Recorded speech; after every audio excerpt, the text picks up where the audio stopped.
Hi friends, welcome to Indu's kitchen. நம்ம சேனலை subscribe பண்ணாதவங்க சப்ஸ்கிரைப் பண்ணிக்கோங்க.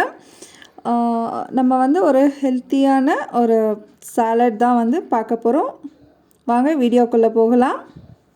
நம்ம யூஸ்வலாக ப்ரௌன் சன்னாவை தாளித்து சாப்பிட்ருக்கோம். ஆனால் இந்த வாட்டி நம்ம சாலட் மாதிரி சாப்பிட போகிறோம்.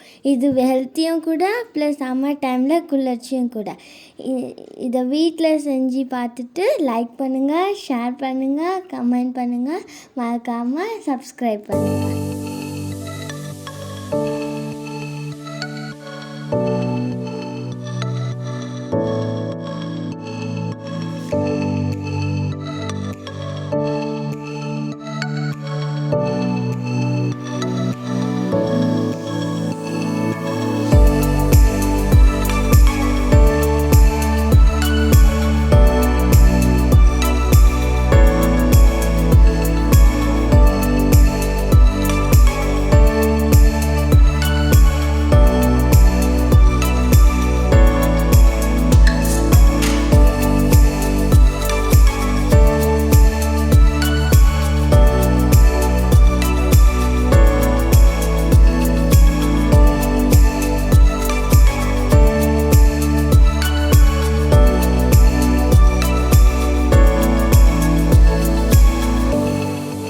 Thanks for watching.